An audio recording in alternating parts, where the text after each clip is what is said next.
Hello, my name is Kinia Romanowska, and I'm the founder and CEO of Pros&Babes. And today we are talking about shaping a new identity as a working parent. Now, whether you are a parent or not, this will help you either understand some transitions that happen in your life, big transitions that shape your new values and new identities. If you are a parent, this is a fantastic presentation for you. If you're not a parent, you will find yourself more equipped to understand what some of your colleagues may be experiencing at this stage of life and be in a better position to support them. A little bit about me. I'm an award-winning investigative journalist and communication strategist turned mat leave strategist and working mom whisperer. I am a mom of two little boys that you see on the picture, 1 and 3 years old. I am also a wife. And I founded Pros&Babes in 2017 to meet the need for intellectual stimulation that mothers expressed while taking a pretty long maternity leave in Canada. We get to take 12, even 18 months, but that can make us feel quite disconnected from our professional goals and ambitions. And over time, our more humble initiative grew into something larger to support pregnant, expected parents, moms on mat leave, dads on parental leave, and then working parents through different stages of their lives. And what we help parents achieve is a clear vision and a sense of a values-driven leadership that can help them tackle the chaos and overwhelm that comes with new parenthood and working parenthood, and really transform into values-driven leaders that feel connected to a long-term vision that can serve them both at work and at home. Let's kick off the conversation with a couple of statistics to frame the conversation as to why talking about this new identity is so important. These statistics don't cover the whole picture of working motherhood or the so-called motherhood penalty. They can affect individuals very differently depending on the different aspects of their professional journey, whether they're in a union, their age, their professional experience, their motivation. So please use these statistics as a starting point for the conversation, and feel free to do a little bit more research on specific contexts that might affect you. So some research has shown that 37% of moms felt so unsupported and isolated upon their return from maternity leave, they considered quitting. So that's quoted by Sarek, and it was a study of about 1,000 moms. When you return to work after maternity leave, you can still feel very sleep deprived, maybe still hitting some significant milestones, teething, and you are gaining confidence as a new parent. You may also feel that you're going to be treated differently, and you may be afraid to share that with your colleagues. So a lot of parents feel very isolated. In engineering, it has not been uncommon for me to see that a woman is the first time to take maternity leave in her company. And so there may not even be a full policy, and the mom is first and new in navigating all of that. Then when it looks at how having kids affects our salary, and in the year following the birth of a first child, women aged 25 to 34 saw their earnings fall by almost half compared to women with no children. And that gap can ensue for about 5 years after having a child. We also see that 43% of women leave full-time STEM employment after having kids. So that is an American source. Statistics Canada quotes this research. I don't have comparable data in Canada, but from my research and from my conversations, usually a lot of what happens in the States is mirrored in Canada as well. Then when it comes to wage gap, another statistic, 12% is the average wage gap women experience with every child. So 9% with a first, 12% with a second, and up to 20% with a third. As I mentioned, a lot of factors can influence that gap, namely the length of leave for maternity leaves. And then there's also a leading study on maternal wall bias that this specific study and the circumstances they examined, mothers can be 79% less likely to be hired and offered $11,000 less in salary. So that was an article in Science Mag that also, if you want to investigate a little bit further, has some useful strategies on how to counter this so-called maternal wall bias. One of the most important things I want to share to you during the talk today is that parenthood is really one of the greatest identity shifts we ever face. And if there's one thing you're going to take away from today, please remember that it is a huge shift, and yet it is often left completely unexamined. A lot of people go back to work, don't identify their shifting priorities and values, and then use their pre-children paradigms to make life decisions about their new life as a parent. And that's where I've seen the most pain and struggle. Parents often don't understand what is happening to them. Perhaps they had tons of career ambition before a leave, yet when they return to work, they find working 50 to 60 hours per week in many demanding professions to be a lot. And they feel the strain of being away from their families. So please take the time to acknowledge that you are facing an enormous identity shift, and left unexamined, it can be a source of frustration and pain, but it can also be a huge leadership opportunity. And this is what I will be discussing with you today. The identity shift for parents starts with a process called matrescence and patressence. So matrescence is the emotional, physiological, psychological, and hormonal change that affects women when they have a child. It's not unlike adolescence. It can be painful, it can be confusing, it can lead to changes in moods. And this is not just limited to women. Fathers also experience significant changes when entering this new chapter of life. In fact, hormones like vasopressin, prolactin, testosterone all change in men, leading to identity shifts.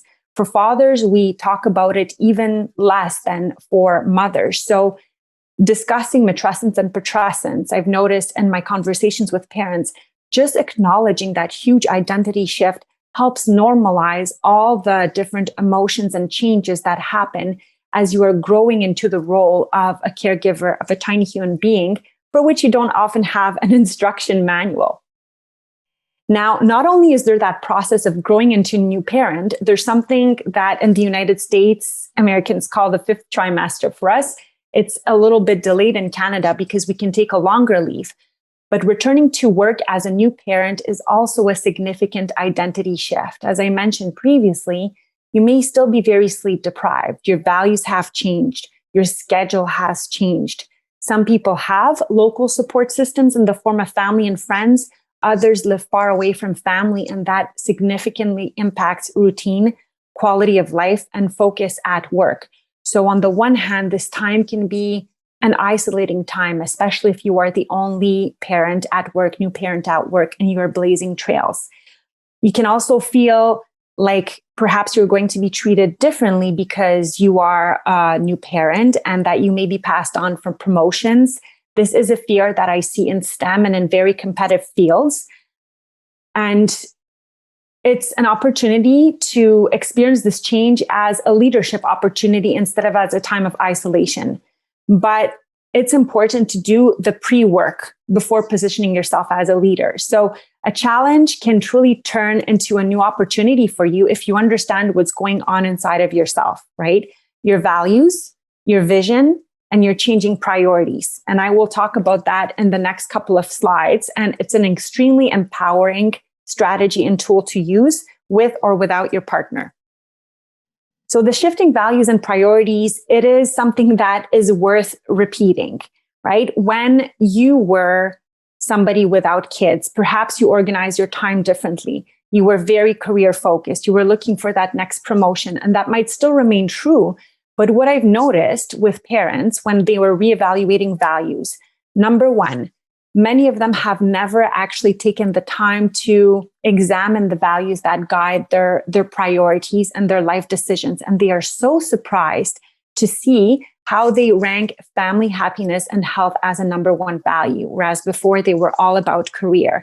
So actually acknowledging that shift is very empowering, because then you can start crafting a vision, setting boundaries, and managing your time in a different way, and prioritizing the important support system that could help you thrive in career and family. So I'm reiterating the importance of acknowledging those shifting values and priorities that are triggered by the process of matrescence and patressence. I often encourage my clients to do a value assessment with your spouse if that applies to you. A single parent may choose to do a values assessment in the company of the child's other lead caregivers, other family members, perhaps even other friends or elder parents who will help shape the child's identity and future. A values assessment for partners or for parents in general is a very good starting point for conversations, and especially dual career planning. When parents sit down and assess whether they are or are not on the same page for values, it can often lead to a deeper discussion on how responsibilities have to shift at home in terms of domestic labor, mental load, and the parent's career arc over a lifetime. So it is a great exercise to do with the other parent of the child or with the other support systems, friends, allo parents who may be in your child's life for the years to come. The second strategy that I will go over relatively quickly, I won't dive into the 12 pillars, but in my work with parents over almost 4 years, we've noticed that it's a great opportunity and very important to assess a strategy and vision for your life. So as your values and priorities have shifted, if you have some clarity as to what you want in every area, you're going to find it much easier to make decisions as a leader, as a parent in your life, and as a leader in your work life. So the number one pillar I discuss with anybody who enters into a conversation with me is the mindset, clarity, and purpose. The mindset is your values and your vision. Why are you working? What are you building with your family? What are some of the important memories that you want to build? How do you know you are being a good parent? How do you know you're being a good professional? So that sense of connection with your long-term purpose and what you are creating in your family as a professional and in your community will be extremely empowering and will help you get through those tougher periods in life where you feel like there's chaos and when everything is out of control. The number two critical pillar is relationships. Usually it's the relationship with the second parent, with your spouse, but it is often the relationships too with the grandparents, the aunts and uncles, friends, daycare owners, or care providers for your children. So evaluating the dynamics in those relationships and what you want out of those relationships for your family is absolutely critical. The other pillar is money, and that's a huge one because having children may affect our earning potential. And when we look at the short term and look at some investments for our career, for example, childcare, right? It can be a significant piece of your budget in the first years. We may be tempted to see it as a cost and sometimes grow resentful of that and miss the big picture in terms of the career capital that it's allowing us to build over the years. So understanding the big picture of how your finances will be affected when you have a family, from childcare costs to saving for your kids' education, to the proper life insurance tools, estate and will planning. This is a significant conversation and planning that should happen even before you have children. And it can take some time to build. So there is a lot to master around the topic of money. Another one is negotiation. Women generally have been known to negotiate less than men. That proportion is changing and there's an upward trend, but negotiation is a critical skill around money that you will have to learn both at home and at work to succeed professionally. There's also the pillar of career skills that is critical. So negotiation fits into that career skill that is very important, along with accountability. When you become a working parent, you can be quick to notice that the system is perhaps not built for working parents and needs. Even the school hours often don't align with parents' working schedules. So it is easy to feel disempowered at that time. However, taking that challenge through the lens of accountability is an opportunity to position yourself as a leader. For example, if your company doesn't have a policy around maternity leave or parental leave, this is your opportunity to position yourself as a leader and make things better for the next set of parents that encounter these challenges and can give you an enormous sense of purpose and accomplishment to support the next generation, even though it may feel painful at that time. And then pillar number 5, parenting. There are 12, but I will stop at 5 today. Parenting, identifying who you want to be as a working parent. Your demanding job may take you away from your children for a long period of time, and this may cause you stress and sadness. Knowing what kind of working parent you want to be, what are you teaching your kids by being a working parent, can give you the power back. And being really focused on the values and behaviors you want to teach your kids can help you make the most out of those precious few hours you may have at the end of the day with your kids, and plan leisure time and vacation time in a way that helps strengthen your bond and make you feel very proud of what you are accomplishing as a working parent. So other pillars to examine are career planning, support systems, career and life integration on your terms, because that looks differently for every parent. Health and nutrition, when your body is being tested by sleep deprivation and children demanding a lot out of you, having a plan and vision for what your health looks like can really empower you on your journey. Family life, I mentioned that briefly, but how are you going to use supper time or vacation or other times together to help you bring you closer to that vision of working parenthood and family happiness that you really desire? Personal branding, having that statement of what you want to contribute professionally in your field over your career span, can help you advance professionally and can help you tackle the so-called maternal wall bias as you step in confidently into what you want to accomplish, into your unique talents that will also help you communicate your value to your employer and seek those promotions and raises that we so all want. And finally, leadership, diversity, and inclusion is also a critical pillar of being a leader at work and at home. Now, when you've identified all of that, actually, I will give you a quick tip for how you can tackle those 12 pillars. You can take a piece of paper after today's conversation and say, this is how I feel about being a working parent today, right? This is how I want to feel in 3 months. And this is how I want when I will check in with myself. So this could be your first draft at identifying a strategy for those 12 pillars of your life. Usually that is the first exercise I encourage with people who interact with me in workshops is just write down, take imperfect action, and position yourself in those areas. You can always come back to those questions in a couple of months, but having a written record is a very powerful strategic tool to make progress in your identity as a working parent. And that's your first visual cue. A second visual cue could be having that values board. So once you've identified your values, I usually encourage having 5 core values and 10 secondary values. Having that printed and visible in your house can shape your decision making. I usually call that my number one hack for busy moms. If you are a new mom and, for example, you're nursing your baby for a long time or holding them in your arms, you can stare at that values board and that will start working on your subconscious mind to help you really understand what matters to you. I did that with my second baby and it was an extremely powerful tool.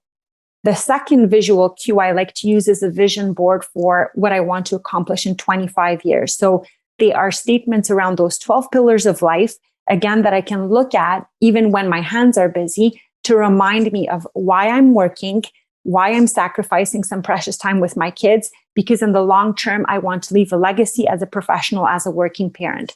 So that after your values design and your vision design, the visual cues are the third strategy that I would like you to remember today as an empowering tool for you to shape your identity as a working parent. Being a values-driven leader at work truly starts at home. It starts with identifying who you are and what matters to you. Values are the foundation of our identity as a parent and as a human in general. So being clear on your values at home and at work can help you build emotional intelligence.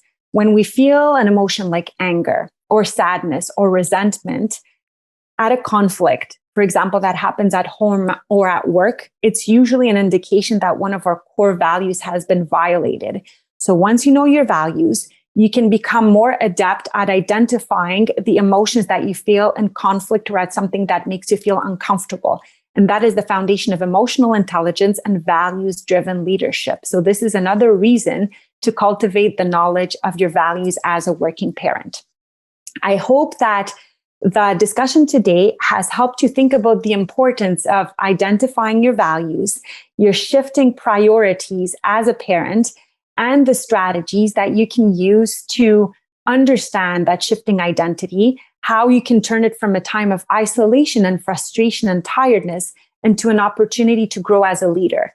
Parenthood is one of the biggest leadership opportunities that we encounter in life. After all, leadership is about leading others into a better future. As a parent, you model behaviors as a leader to your child every single day. And those skills can translate into your leadership at work and in your profession. And I truly believe, after having watched many moms who are also engineers tackle the challenges and frustrations of feeling like they might lose opportunity. Once they're clear on their values and their vision, they suddenly feel empowered, and goals that felt too difficult to tackle now seem within reach. If you want to find out more about other engineers who are facing similar challenges but who have overcome them, there are a lot of free resources that we've made available to you at the websites that you see below. I hope I can continue supporting and inspiring you on your journey, and I'm very grateful for this time spent with you today. Thank you so much.